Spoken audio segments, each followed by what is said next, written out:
Railway wagons have been used all over the world as a means of transporting all sorts of goods and items.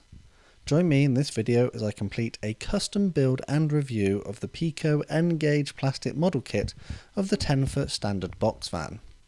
Hi, I'm Matt and you're watching Model Minutes. A quick shout out to my patrons, a massive thank you to you for your support. Take a look at the links in the description to find out more and how you can get involved.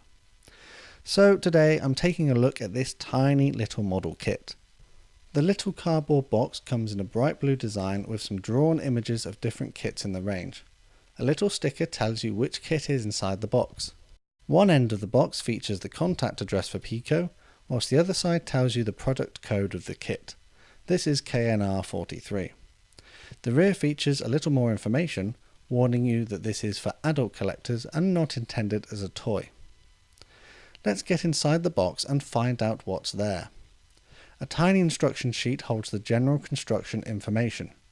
You can see that it's quite a simple task with only 6 stages to complete the kit. The body of the van, chassis, metal weight and roof come contained in one plastic bag, whilst the wheels, couplings and retaining nuts come in another. I'll take them out of the bag so we can get a closer look at them. The van body looks to be well moulded with good raised and recessed details. The metal weight comes with holes that fit around elements of the chassis, and this will help prevent the van from being too light and jumping off the track. The roof appears to be well moulded, but does have some marks that look like scratches on the top. The chassis has a good representation of detail on it, and is reasonably sturdy too.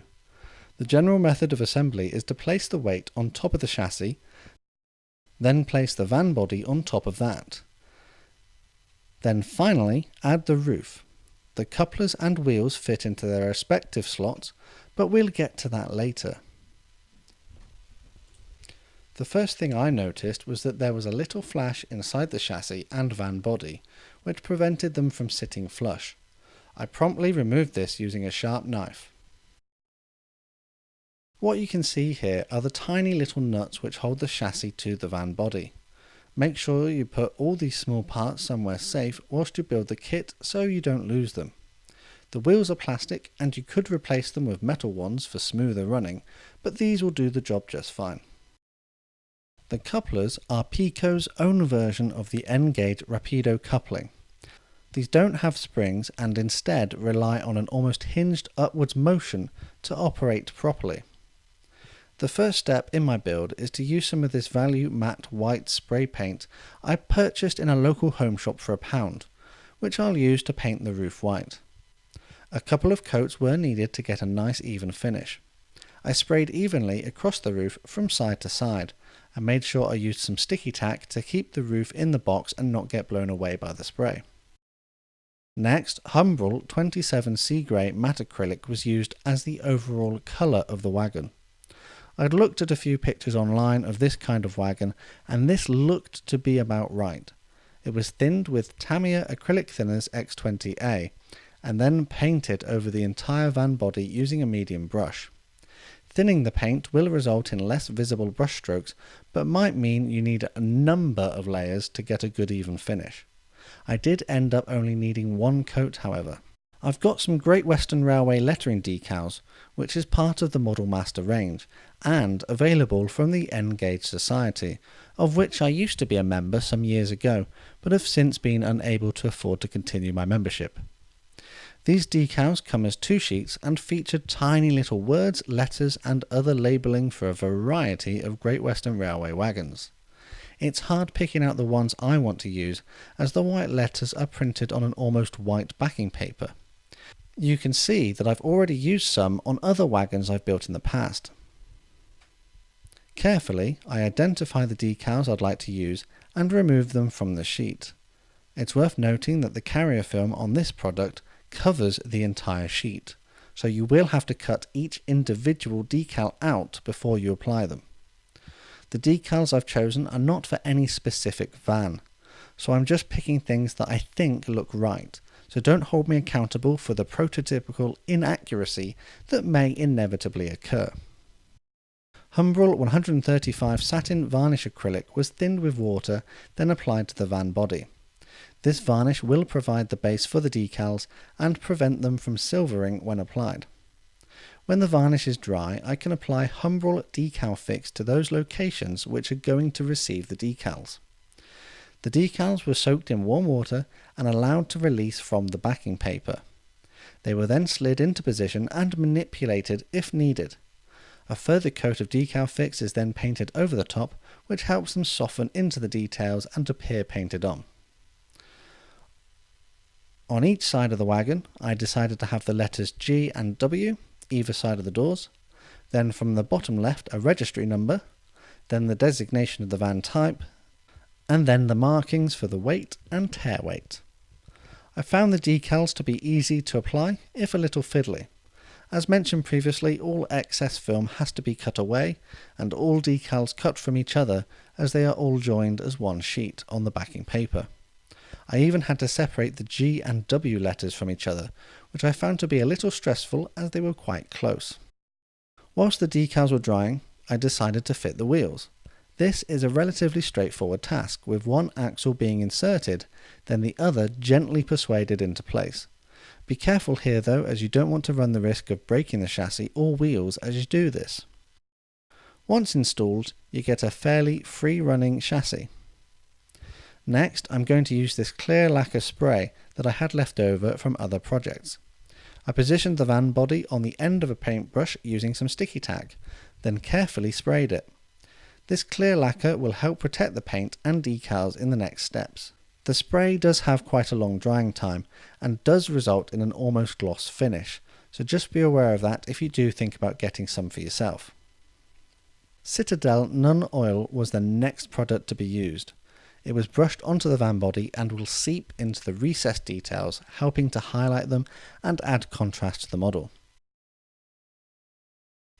A cotton bud soaked in acrylic thinner was then used to remove the excess wash on the raised details, helping to emphasize that contrast. Had I not used the clear lacquer before this step, the previous acrylic layers would have also been removed. I decided to apply the wash to the roof of the wagon as well, and this too was given the same treatment to give the impression of weathering. Humbrol 49 matte varnish was mixed with 135 satin varnish acrylic and a little water. I mixed these as the matte varnish tends to leave a white residue, but when mixed with the satin it prevents this while still leaving a mostly matte finish. This was then painted onto the roof and van body and left to dry. With the varnish now dry, the roof was added to the body and it simply snaps into place. The metal weight was added to its slot in the chassis, with the couplers then installed in their positions, making sure to get them the right way around. The wagon body can now be snapped into place on the chassis, which will hold the weight and couplers in place. I've decided I'm not going to use the little bolts to hold the van body in place, as they are simply too fiddly. So instead I'm going to apply a little tamiya extra thin cement to the join between the chassis and body to help bond them together. As a final step, Humbrol 93 Desert Yellow Matte Acrylic was dry brushed onto the chassis and lower part of the van body, giving the impression of accumulated dirt and grime whilst travelling on the railway network. The paint was applied to a brush, then the majority of the paint removed on a paper towel. The residue was then brushed over the relevant areas. This helps ensure that only the raised details gain paint, again applying contrast to the model. And that's as far as I went with my custom build of the Peco N Gauge 10-foot wheelbase standard box van in Great Western Railway Livery. So what do I think of this kit? This is a great little model with good detail and it fits together really well with very few issues. It's slightly annoying that Peco don't provide decals to go with it, and you have to buy these separately, which ultimately pushes the price up a little bit, but I do have decals to do quite a few wagons with now. I paid £4.80 for this kit, and it seems that they retail for about £4 or £5 in the UK at the time this video was made. For a kit that is a fully working item of N Gauge rolling stock, that's not a bad price. But for only a few pounds more, you can get a fully painted and finished version from Peco. The unpainted and unassembled kit is slightly more cost-effective way of building up your rolling stock, but even more so if there is a version you can't buy over the counter at your local model shop. I tried to do a little research on the history of this kit, like I do with the other kits I build, and unfortunately couldn't find much information on it. I know that this was around when I first got into model trains about 20 years ago, so it could even be older than that. With that in mind, it still looks like a really good model in my opinion. So, in conclusion, this is a fun little kit that actually functions as part of a model railway, but might be a little costly for what it actually is, so if you could get it cheaper, that would be my recommendation. As always, let me know what you think of my build, techniques and finished model in the comments below, and don't forget that I'm keen to hear suggestions for other kits or videos you might like to see on my channel, so feel free to post that too. All that's left to say is thanks for watching, and I'll see you all on the workbench again next time.